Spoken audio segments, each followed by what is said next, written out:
En esta oportunidad vamos a ver la segunda parte de trastornos circulatorios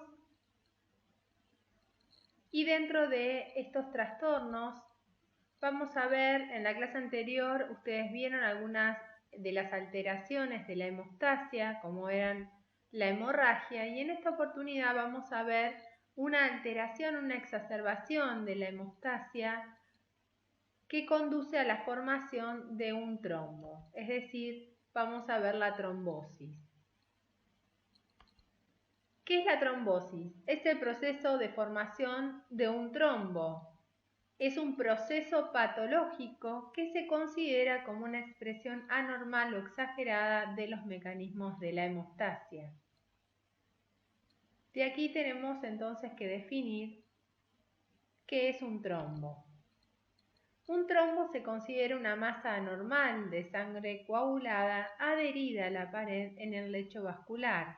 Es una masa sólida compuesta por elementos formes de la sangre y fibrina, formada en el interior de los vasos, que pueden ser vasos sanguíneos o vasos linfáticos, y también en el interior del corazón, y esto es algo muy importante, siempre es en vida del sujeto.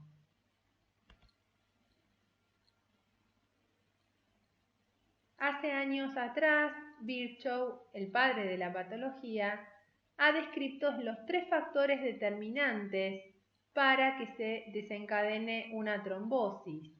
Estos 3 factores determinantes los reunió en lo que hoy se conoce como tríada de Virchow y que explica la patogenia de la trombosis.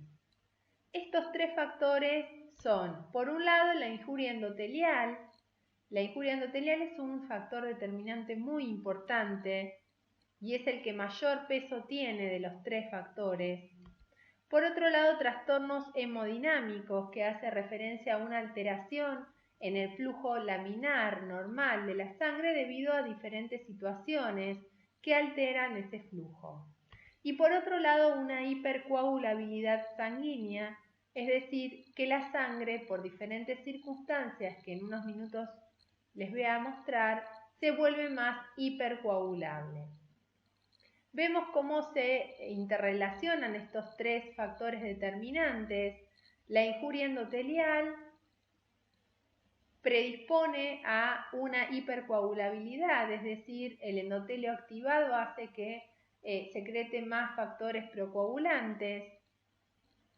Lo mismo que un endotelio injuriado, alterado, induce un trastorno hemodinámico en ese lugar, al igual que un trastorno hemodinámico, una alteración en el flujo sanguíneo puede generar una activación del endotelio o una injuria endotelial. Lo mismo que un trastorno hemodinámico puede generar una hipercoagulabilidad.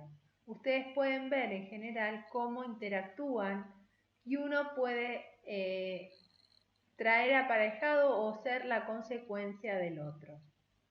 Vamos a ver qué factores entonces determinan una injuria endotelial. Pueden ser que la injuria endotelial sea debido a traumas por agentes físicos, a una vasculitis, es decir, una inflamación de la pared de los vasos sanguíneos debido a procesos infecciosos, neoplasias, reacciones inmunológicas, entre otras. También los virus pueden lesionar el endotelio y los que se citan como endoteliotropos o epiteliotropos son el virus de la peste porcina, hepatitis infecciosa canina, entre otros. Dentro de las bacterias citamos al Corynebacterium, dentro de los hongos al Aspergillus y dentro de los parásitos las larvas del Strongylus vulgaris. El Strongylus vulgaris es justamente un ejemplo de inductor de injuria endotelial. La migración de las larvas del Strongylus vulgaris, uno de los estadios larvales, que es el estadio 4, termina en la arteria mesentérica craneal. Allí induce una lesión del endotelio y por lo tanto genera una trombosis. También ciertas toxinas como endotoxinas provenientes de bacterias gram negativas, micotoxinas que son toxinas originadas a partir de hongos, entre otras. También procesos que dañan el endocardio. En definitiva, el endocardio es un endotelio, un epitelio plano simple. Entonces, las áreas de endocarditis, de inflamación de este endocardio, pueden generar una trombosis. Por otro lado, tenemos los trastornos hemodinámicos. Los trastornos hemodinámicos, como les decía hace un momento, hacen referencia a una alteración del flujo laminar. Estas situaciones se dan en aquellos casos en donde hay un éstasis venoso, por ejemplo, en situaciones de reducción del flujo venoso debido a una insuficiencia cardíaca congestiva, hablamos de una situación sistémica en este caso, o debido a una obstrucción o dilatación vascular, como ocurre en el caso de los aneurismas. En este caso hablamos de un éstasis venoso a nivel local. Este éstasis venoso, este estancamiento a nivel del lecho venoso, hace que aumente la presión hidrostática, se genere una congestión, aumente la presión hidrostática, se genere un edema, pero también con el paso del tiempo este éstasis puede traer aparejada la formación de una trombosis o un trombo, mejor dicho, por la alteración de este flujo laminar. También lugares donde se pueden generar turbulencias. Estos son dentro de la anatomía del árbol vascular, aquellas zonas de bifurcación, acodamiento, las zonas valvulares a nivel de las venas o del corazón. Todas esas zonas pueden generar un área de turbulencia y alterar el flujo laminar. Al alterarse el flujo laminar, trae esto como consecuencia que los factores, las plaquetas puedan entrar en contacto con el endotelio y esto pueda activar al endotelio y por lo tanto activar la cascada de la coagulación. Otro ejemplo son las cardiomiopatías. Las cardiomiopatías son alteraciones que se producen en el corazón. Podemos tener situaciones de cardiomiopatías dilatadas o hipertróficas que agrandan o reducen respectivamente las cámaras cardíacas y esto trae como consecuencia entonces una alteración del flujo. Los aneurismas, que son dilataciones de las paredes de las arterias, en estas zonas de aneurismas también se ve alterado el flujo y consecuentemente se genera un trombo. La hipercoagulabilidad podemos citar entre algunas causas defectos genéticos del sistema fibrinolítico, incrementos de la activación de los factores de la coagulación en situaciones de inflamación, en estrés, en preñez y posparto y en el cáncer, hiperfibrinogenemia, es decir, un aumento del fibrinógeno en sangre, y algunos venenos de serpiente como toxinas de crótalos pueden generar entonces una situación de hipercoagulabilidad sanguínea. Los trombos pueden ser clasificados de acuerdo a la composición en trombos blancos. Los trombos blancos normalmente se encuentran localizados en el corazón o grandes arterias. La composición del trombo varía de acuerdo al tipo de flujo que tenemos en ese vaso sanguíneo. Por ejemplo, en el corazón y en las grandes arterias, el flujo tiene una velocidad muy alta. Por lo tanto, los glóbulos rojos no van a quedar atrapados en su mayoría en esa malla de fibrina y va a prevalecer la fibrina y las plaquetas por sobre los glóbulos rojos. Es por eso que los trombos se denominan blancos, por el aspecto macroscópico y microscópico. Es un aspecto más pálido, macroscópicamente blanco grisáceo, y eso es lo que caracteriza entonces a los trombos de este tipo. Los trombos venosos son denominados trombos rojos debido a su aspecto también macroscópico y microscópico, ya que dentro de la red de fibrina quedan atrapados muchos glóbulos rojos porque el flujo en el lecho venoso de por sí es más lento que en el arterial. Por lo tanto, le da tiempo a que esos glóbulos rojos se depositen en esta malla de fibrina. Por otro lado, existen trombos denominados mixtos o laminados, como se muestra aquí en esta imagen macroscópica. Aquí vemos entonces la pared de un vaso sanguíneo y toda esta masa que se ve aquí está ocluyendo la luz de ese vaso. Y tiene una característica macroscópica particular. Fíjense que tienen una alternancia de láminas blanco-grisáceas con láminas rojo brilloso, un rojo bordó. Esta alternancia hace que este trombo sea denominado trombo mixto o laminado y estas líneas se denominan líneas de Sahn. Este tipo de trombos se producen en arterias de gran calibre. También los trombos son denominados sépticos, aquellos trombos que son secundarios a un proceso infeccioso, por ejemplo, en cuadros de endocarditis bacterianas, y asépticos cuando no tienen bacterias dentro de su conformación. A en patología siempre significa sin, entonces sin bacterias. Por su ubicación,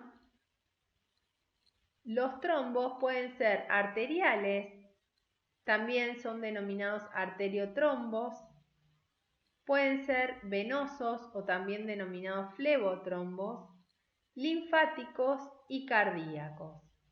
Dentro de los trombos cardíacos, de acuerdo a dónde se ubiquen en el corazón, hablamos de trombos valvulares, aquellos que se ubican en las válvulas cardíacas, trombos murales, como vemos en esta foto. Aquí vemos una imagen macroscópica, un corazón cortado en forma transversal a la altura de los ventrículos, y dentro de las cámaras ventriculares vemos estas estructuras, estas masas que son trombos adheridos a la pared, tanto en el ventrículo izquierdo como en el derecho. Estos trombos que están adheridos a la pared del ventrículo son denominados trombos murales. Y los trombos cordales son aquellos que se encuentran ubicados en las cuerdas tendinosas. De acuerdo a su forma, los trombos pueden ser clasificados en anulares, laterales, obliterantes y cabalgantes. Esto en realidad es de acuerdo a la disposición que toman con respecto a la luz del vaso sanguíneo. Por ejemplo, los anulares se ubican formando como un anillo alrededor de la luz del vaso. Los laterales, como el nombre lo indica, hacia lateral.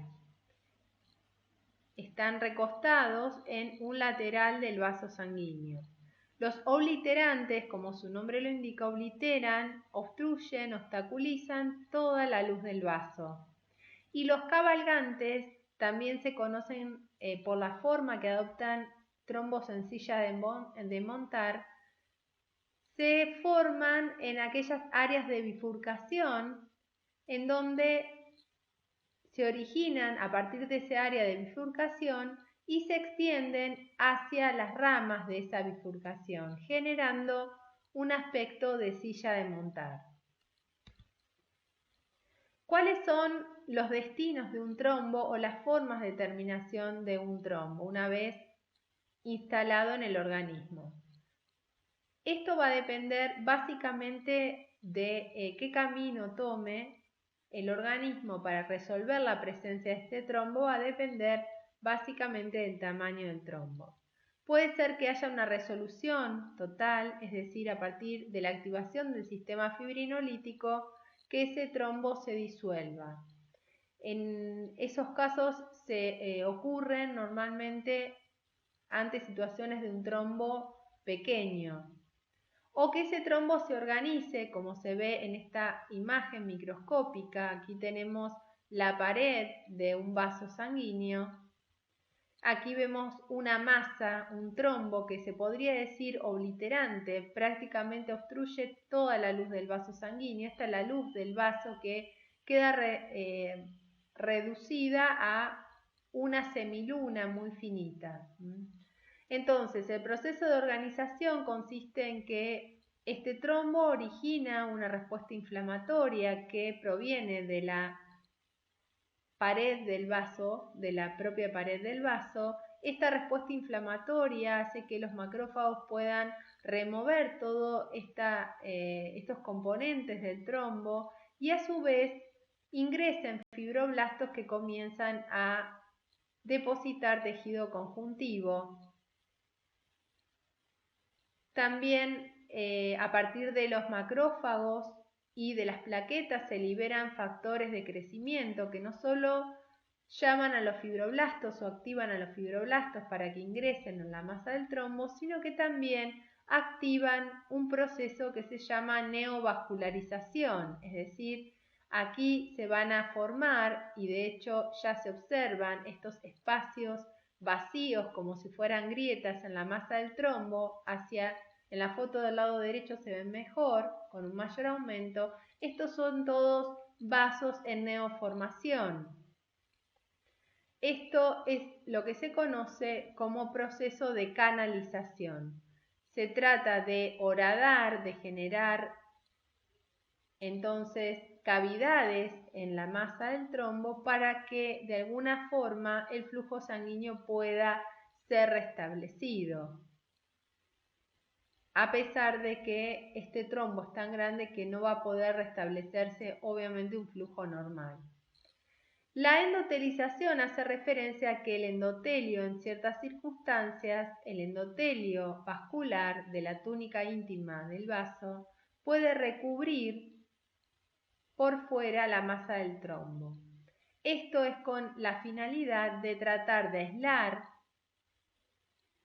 al tejido conjuntivo que tiene en este momento el trombo organizado del flujo sanguíneo, ya que el tejido conjuntivo, específicamente el colágeno, es un factor trombogénico de gran importancia. Entonces, una forma de aislar el flujo sanguíneo de este colágeno es la endotelización. De hecho, aquí se observan las células epiteliales planas sobre la superficie del trombo.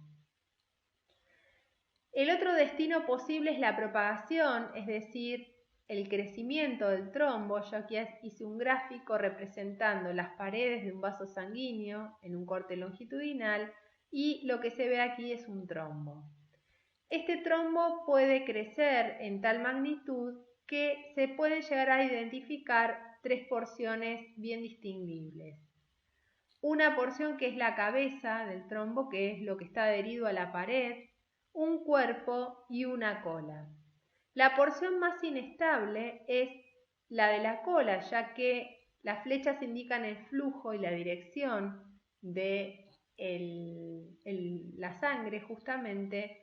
Entonces, en zonas donde hay un flujo sanguíneo muy importante con alta velocidad, el riesgo es que esta cola, al ser tan inestable, comience a fragmentarse, como se ve en este esquema del lado derecho, y se fragmenta y empiezan a viajar por la circulación pequeños fragmentos a partir del trombo.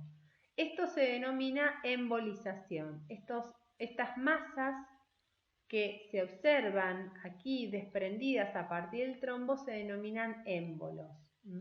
O en este caso, como vemos que se originaron a partir de un trombo, también son denominados tromboémbolos. Este es un esquema que lo van a encontrar en el libro Robbins, que es de patología humana, en donde está representado que a partir de una trombosis venosa, esto ocurre mucho en seres humanos, no así en animales, aquellas personas que por un tiempo prolongado están sentados o inmovilizados o bien no caminan, puede ser que se genere, entonces esto predisponga un éstasis venoso de las venas profundas de la pierna y se genera entonces una trombosis. También es muy conocida la enfermedad que se llama el síndrome de la clase turista, que ocurre en aquellas personas que hacen viajes de muchas horas. Ustedes fíjense que en esos casos se pide o se sugiere que las personas caminen dentro del avión, ya que no pueden estar mucho tiempo entonces parados sin activar la circulación, porque hay muchos o altos riesgos de que se generen este tipo de trombosis.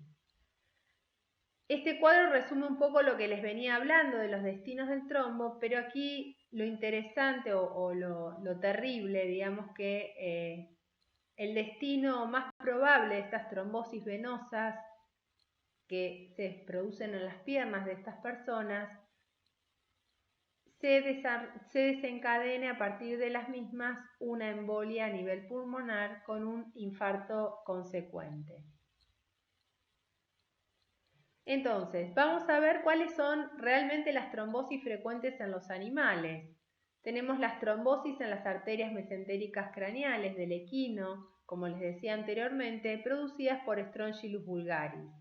Las larvas, el ciclo del parásito consiste en diferentes estadios larvales, que una de estos estadios larvales viaja hacia la arteria mesentérica craneal, se deposita allí y genera una trombosis. Otra trombosis es una trombosis iatrogénica, es decir, inducida por la propia mano del médico actuante. Las trombosis iatrogénicas normalmente son por punción venosa y ocurren en general ante la venopunción de la vena yugular en equinos. Con el afán de querer realizar la venopunción, muchas veces esos varios intentos hacen que el endotelio de esa vena se lesione y se generen trombos. Otras trombosis frecuentes en animales son las trombosis cardíacas por infecciones bacterianas o cardiomiopatías o cardiopatías. Puede ser a raíz de una cardiopatía hipertrófica, como se ve aquí en esta foto del lado derecho. Vemos un corte a la altura de los ventrículos, un corte transversal, en donde fíjense cómo se ha reducido la luz de las cámaras ventriculares. Una reducción muy importante y fíjense el grosor de la pared del ventrículo. Esto es una cardiomiopatía hipertrófica que se suele dar en los felinos. Y en esta otra imagen macroscópica vemos el corte de una arteria mesentérica craneal. Estamos viendo la superficie interna, es decir, a nivel de la túnica íntima, y vemos estas masas rojizas brillantes que corresponden a la presencia de un trombo. Si ustedes miran con detalle o detenimiento, hay estructuras alargadas como si fueran gusanos que se visualizan entre medio de la masa trombótica que corresponde a los estadios larvales del Strongylus vulgaris.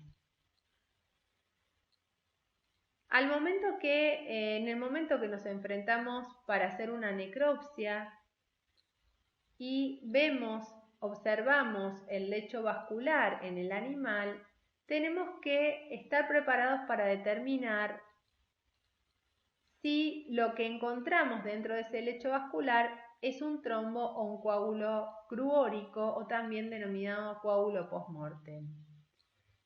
El trombo, si nosotros hacemos la maniobra de querer retirar esa estructura, esa sangre coagulada que encontramos en el lecho vascular y queda adherida a la pared, esto significa que se trata de un trombo. Recuerden que los trombos siempre quedan adheridos a la pared.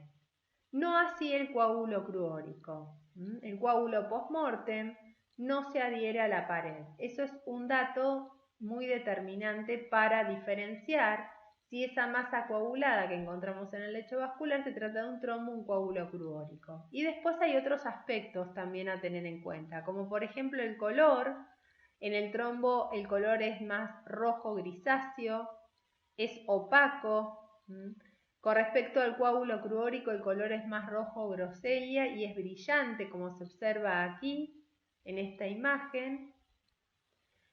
Con respecto a la consistencia, en el trombo es más compacta y en el coágulo cruórico es más gelatinosa. Con respecto a la superficie de un trombo es más irregular y en un coágulo post-mortem hay una superficie más lisa. Y tener en cuenta que el trombo siempre es ante-mortem y el coágulo cruórico es post-mortem. Hay un coágulo post-mortem que se denomina coágulo en grasa de pollo, que es característico del equino, en donde se observa que un aspecto de ese coágulo post-mortem bastante característico. La eritrosedimentación en el equino es bastante alta y rápida, entonces al morir el animal, la sangre, esa masa coagulada que queda dentro del lecho vascular, hace que esta eritrosedimentación tan alta haga decantar a los glóbulos rojos y en forma rápida, y el sobrenadante, que vendría a ser el plasma, se ve con una coloración amarillenta bastante característica, por eso se dice coágulo en grasa de pollo. Este es un coágulo cruórico o post-mortem. Pasamos entonces a otro trastorno circulatorio denominado embolia.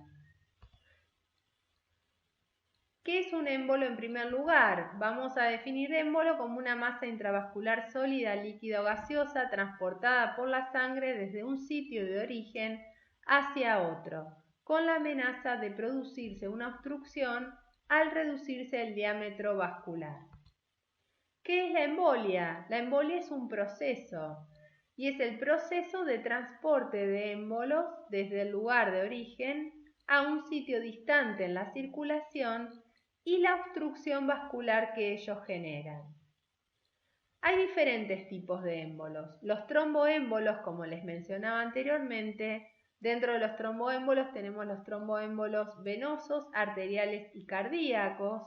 Normalmente los tromboémbolos venosos siempre terminan, o el sitio final de ubicación es en el pulmón. Los arteriales normalmente en algunas bifurcaciones arteriales, y los tromboémbolos cardíacos normalmente siempre finalizan en un porcentaje muy alto en la bifurcación de la aorta abdominal a nivel de las arterias ilíacas. También encontramos émbolos parasitarios. Los parásitos viajan por la circulación formando masas, grupos de estos estadios larvales que yo les comentaba, por ejemplo del Strongylosis vulgaris, viajan formando masas sólidas dentro de la circulación que se denominan émbolos parasitarios. Las embolias tumorales se producen a partir de células tumorales malignas, las cuales pueden penetrar por un mecanismo que ustedes ya vieron, pueden penetrar la pared del vaso por medio del mecanismo de diabrosis, ingresan al vaso sanguíneo, se reúnen en forma agrupada, forman masas de células tumorales malignas y viajan de esa manera por el lecho vascular. De esa forma, estas células malignas pueden colonizar sitios distantes al tumor primario. Eso se denomina metástasis. En la APO correspondiente de neoplasias vamos a entrar en detalle con respecto a este tema. Los émbolos grasos son aquellos émbolos generados o en realidad formados, mejor dicho, por células adiposas. En realidad este tipo de émbolos se produce ante la fractura de los huesos largos. a partir de la médula ósea se generan entonces este tipo de embolia grasa. Por otro lado están los émbolos bacterianos, que son entonces agrupaciones de bacterias, colonias bacterianas que viajan en forma de émbolos por el lecho vascular. Los émbolos gaseosos no tienen tanta significancia en medicina veterinaria, sí lo tienen en medicina humana. Acá vemos algunas fotos en donde se observan en la microscopía la pared de un vaso sanguíneo y esta estructura que corresponde a un émbolo graso. Fíjense, estos espacios en blanco corresponden a células adiposas, lo mismo que aquí se observan con más detalle, y si queremos destacar o evidenciar esta embolia grasa podemos utilizar coloraciones como el sudán, en este caso, que evidencia entonces el tejido adiposo o las células adiposas, mejor dicho. Y acá vemos una foto en donde, microscópica, en donde también se observan una embolia de células tumorales. Todo este grupo, estas masas de células que se ve bien basófilo, corresponden a émbolos de células tumorales malignas. Un caso particular y un ejemplo puntual es el tromboembolismo arterial felino, también se conoce como tromboembolismo aórtico felino, que se caracteriza por afectar justamente a felinos y tienen la particularidad clínicamente de tener una parálisis en el tren posterior. Esto ocurre normalmente porque tienen una cardiomiopatía de base. Fíjense aquí, dice que la embolización arterial es por lo general una potencial y severa complicación de una cardiomiopatía subyacente. Este cuadro se debe a que hay un embolismo arterial a nivel de la arteria de la bifurcación de la aorta abdominal en arterias ilíacas. Fíjense que en esta imagen se observa cortada la aorta abdominal y vemos esta masa coagulada que corresponde a un émbolo que proviene de una masa trombótica que se encuentra en el corazón de este gatito y produce entonces este tipo de signología que recuerda muchas veces a un cuadro neurológico. De hecho, hay que tenerlo presente como diagnóstico diferencial. El otro trastorno que vamos a ver circulatorio es el infarto. Denominamos infarto del área de necrosis isquémica en un tejido que está causada por la oclusión del suministro arterial, generalmente debido a embolias o la falta de drenaje venoso asociado a la presencia de trombos.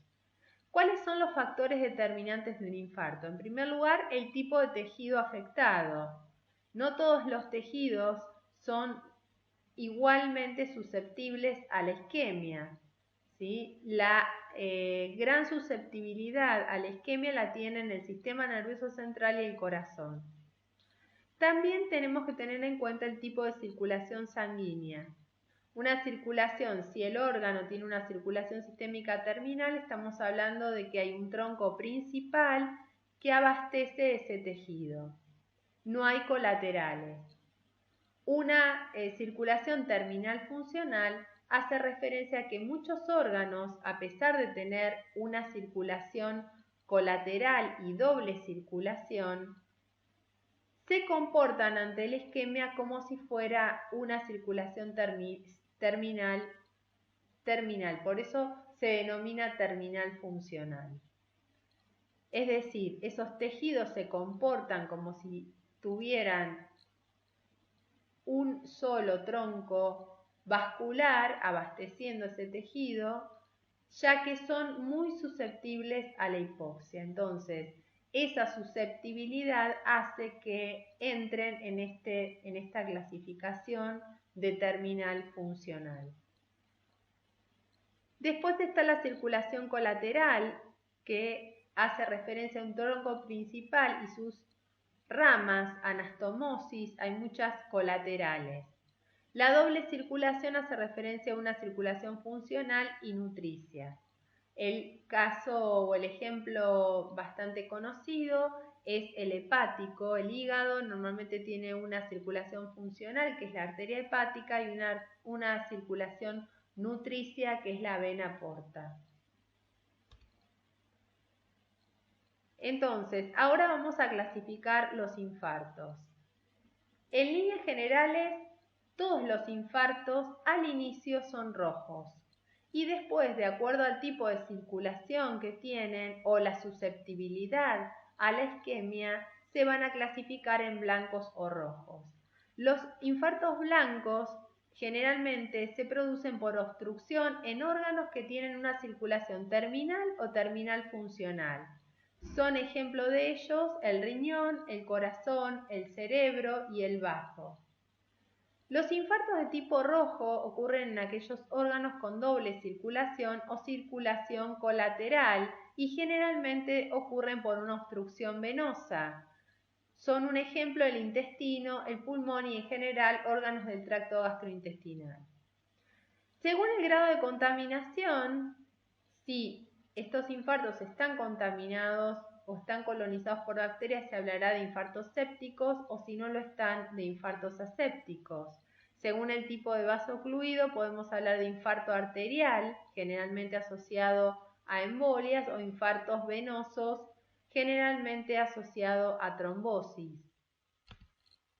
Acá vemos algunas imágenes entonces y ejemplos de infartos blancos. Normalmente el área infartada, el área de infarto, toma la forma del área que irriga ese vaso que se ha ocluido. En este caso, fíjense que esta zona está la oclusión aquí y la zona tiene una forma triangular. Vemos entonces el riñón, esta área que nos llama la atención, con un halo bien rojizo que corresponde a un área de inflamación que circunscribe a la zona del infarto, que es esta que se ve bien pálida, con una coloración, el órgano en este caso tiene una coloración bien pálida.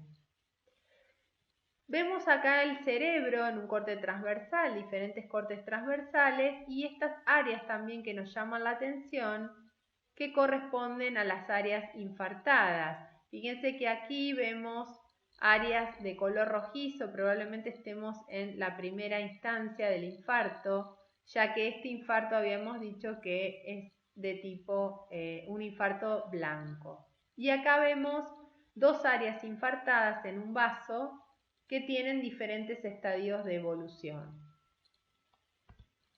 En este caso vemos ejemplos de infarto rojo. Si ustedes recuerdan, se ha mencionado en la clase anterior que la torsión intestinal induce un colapso de las venas. Por lo tanto, esto trae aparejado un éstasis venoso y la predisposición a la trombosis y por ende al infarto. Se infartan todas las zonas, entonces, y todos los órganos que esa arteria irriga o provee o suministra irrigación. Por lo tanto, si se rota mejor dicho, el mesenterio, al colapsarse entonces las venas que discurren por ese mesenterio, va a traer como consecuencia que los órganos distales, es decir, los órganos como el intestino, se vean comprometidos, como es el caso de este intestino que se ve de una coloración rojo vinoso, en el cual está transcurriendo un infarto, es decir, un área de necrosis isquémica, y hay un tipo especial de necrosis que se produce justamente en el intestino, que es una gangrena húmeda por la proliferación e invasión de las bacterias propias del intestino en el área del infarto. Un infarto pulmonar tiene este aspecto microscópico, recuerden que es un infarto, estamos dentro de los infartos rojos, y acá ustedes ven un esquema breve del ciclo del Strongylus vulgaris. Aquí vemos una imagen en donde les muestra cómo la aorta abdominal entonces da su ramificación, que es la arteria mesentérica craneal, y en esta ramificación se alojan las larvas del Strongylus vulgaris y producen una trombosis y una obstrucción consecuente. Fíjense que aquí se ve parte del ciego y parte del intestino que ha sufrido un infarto y por ende una necrosis también, una necrosis especial como es la gangrena húmeda. Y por último vamos a ver en este riñón un área que tiene una forma definida, una forma triangular con el vértice hacia los cálices y la base hacia la superficie en forma de pirámide invertida. Este área es un área de infarto. Fíjense cómo, a pesar de que en el riñón el tipo de infarto que se produce es blanco, yo les decía que en las primeras instancias del infarto, todos los infartos son rojos.